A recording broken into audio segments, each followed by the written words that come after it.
Hello, everyone. Good morning, good afternoon, or good evening, just depending on when you're watching.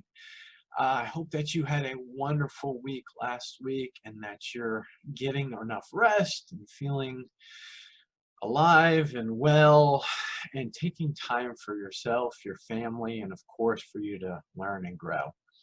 As always, thank you guys so much for reaching out. I love all the feedback that I'm getting through communicating with everyone. So today I wanted to start with my quote as usual.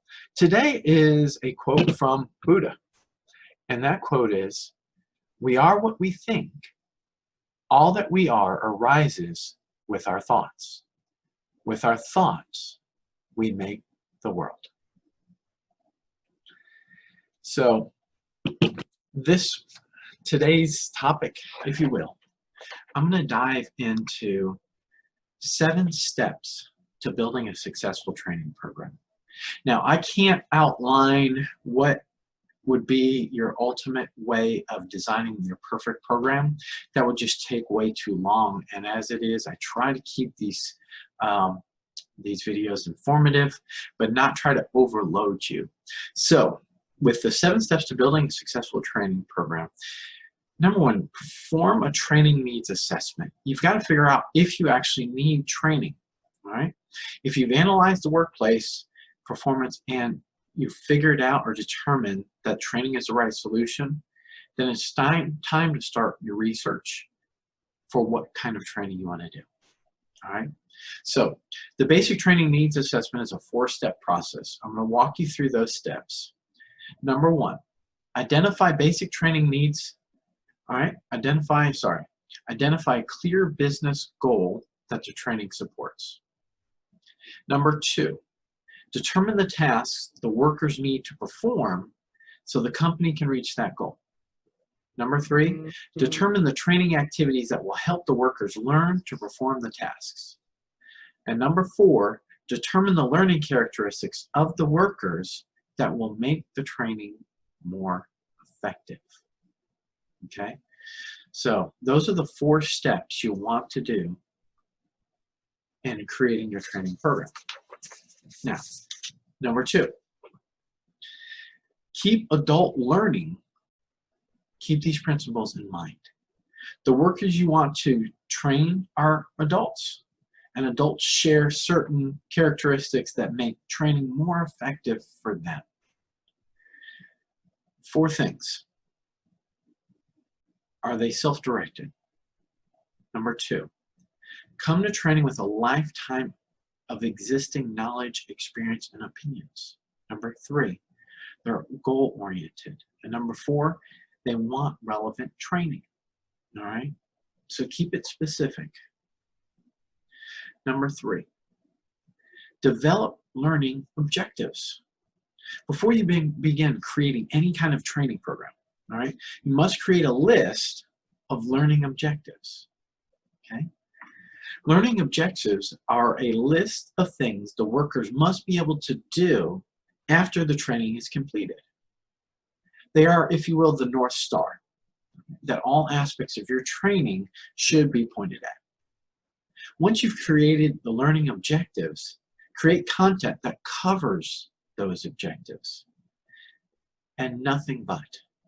Also, any quizzes, tests, case studies, or hands-on exercises performed during training to evaluate your workers' comprehension of the training should assess only the workers' understandings of the current objectives. And finally, observation. This is observing the workers when they're back on the job to evaluate the effectiveness of the training, and this will help them focus on the performance of those objectives. All right?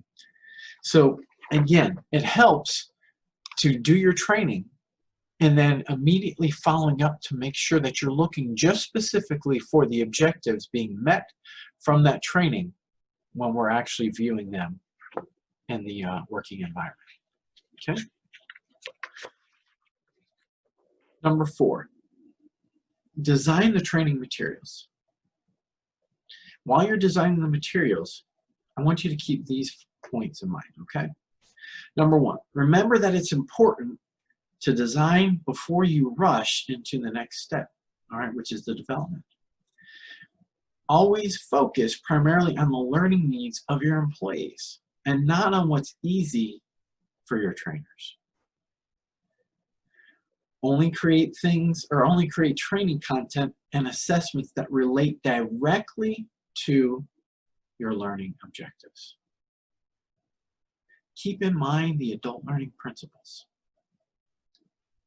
and include as much hands-on practice or simulation as absolutely possible. People learn by doing.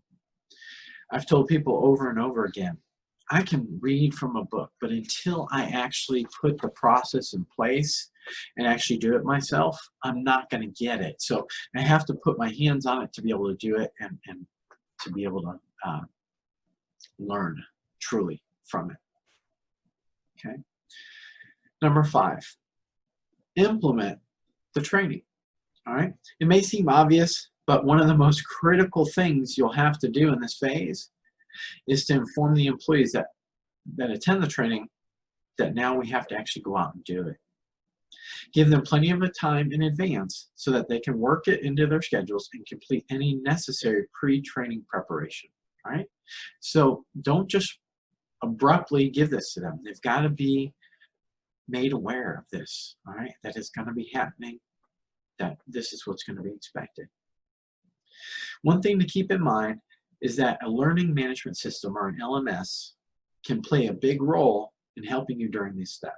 All right? An LMS is a software application used to assign, deliver, and track and report on your current training. If you use an LMS at work, it's easy for your employees to log in and see the list of training that they're currently being assigned. Many learning management systems even include notification systems that send emails to the workers when new assignments are made possible to be completed or due dates that are currently approaching. In short, a LMS can automate a lot of clerical, scheduling, and notification procedures you'd have to do yourself in this step. All right. So, a learning management system, LMS, all right, can truly help you through the process.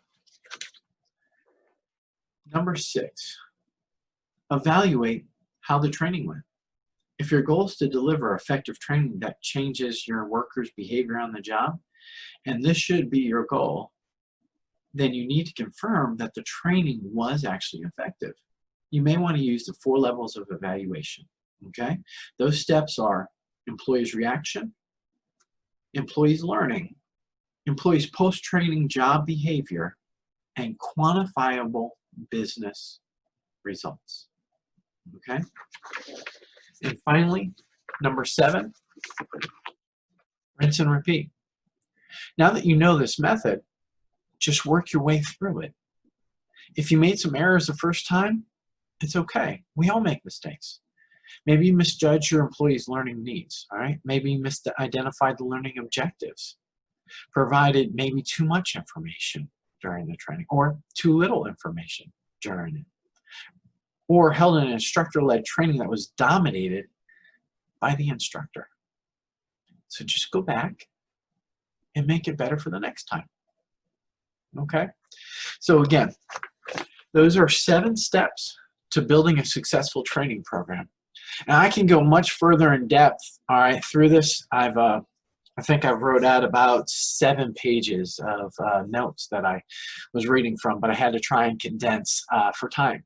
So be proactive and know that this process can be completed in a timely manner, all right? But you have to prepare for whatever processes that you're going to be putting in place, all right? So I hope that helps you and serves you in some way, shape, or form. As always, thank you so much for taking the time to listen in. And until next time, be well, be blessed, and thank you so much for all of you and everything that y'all do on a daily basis. You bring joy to me. So